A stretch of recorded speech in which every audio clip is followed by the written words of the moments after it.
Ladies of the Canyons, the narrative for that book came out of my research on Carol Stanley for the history of Ghost Ranch. And I realized as I was researching Carol's story just with Ghost Ranch that she was part of a league of extraordinary women, all of whom had left their homes either on the East Coast or the West Coast before World War I and traveled to the Southwest really to reinvent themselves. And they had great successes and grand failures, and their lives are interesting in a personal way to these women, but also interesting in the history of this region. And Ghost Ranch was very much impacted by Carol Stanley coming here, because without Carol coming here, we wouldn't be here. If she hadn't built Ghost Ranch in the late 1920s, early 1930s, Ghost Ranch would not exist. O'Keeffe would not have come and lived here. There would have been nowhere for her to live. So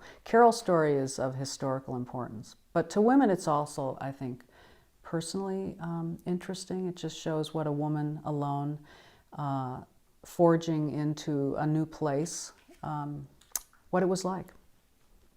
Back in the early 1900s is when a lot of these dude ranches were really starting up around the West, and Carol Bishop Stanley was the manager at San Gabriel Ranch, and she worked at Bishop's Lodge. And so she had kind of this background in the dude ranch tourism culture. And so when her husband won the ranch in the poker game, she kind of had this vision. She knew that he wasn't going to do much with the land. She had this vision to turn it into a dude ranch of her own. And she was a really smart businesswoman, and she made that happen. The people that were coming to Ghost Ranch and Carol Stanley's other dude ranch, which predated Ghost Ranch, called San Gabriel in Alcalde on the Rio Grande, they were usually wealthy Easterners, sometimes Europeans, and they wanted to really step into the primitive world of Native America and also get a taste of what Hispanic America was like in the 20s and 30s. They did a lot of horseback expeditions. They were here to go with guides into the backcountry. From Ghost Ranch, they would ride all the way to Canyon de Chelly, the Grand Canyon, even to Monument Valley on horseback.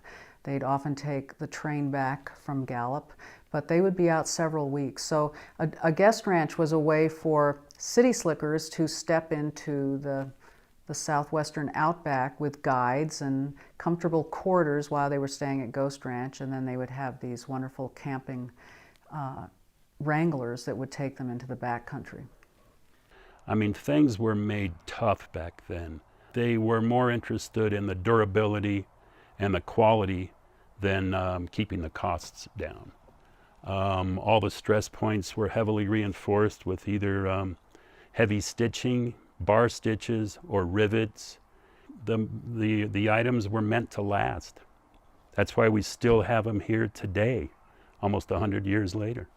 More for the outfits that we needed to represent what these women were wearing, we've gone to Santa Fe Vintage and looked at Scott Corey's collection and really found like the perfect items for that are from the era and that really represent and show the materiality of what people were wearing, what they had to live in every day.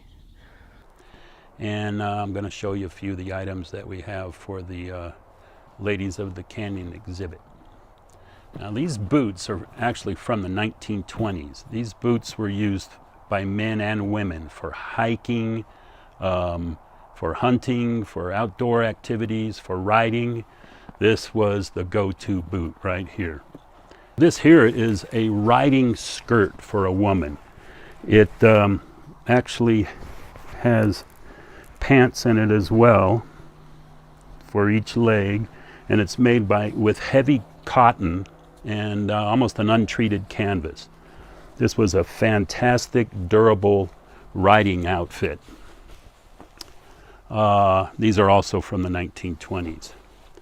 These are from the late teens to the 20s. This is a pair of jodhpurs, and you'd wear these in conjunction with these boots.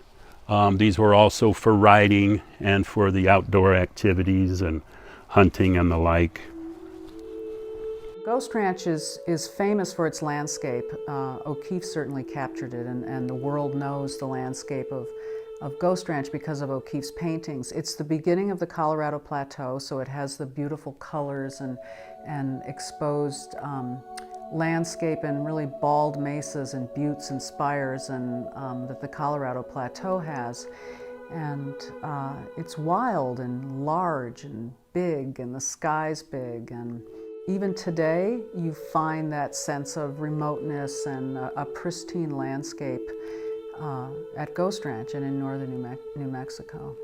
All these years later, the story of Carol Stanley and her women friends is being told, and it's getting a lot of recognition and attention, and there's a lot of enthusiasm for really untold history of a place, and minorities, and that includes women.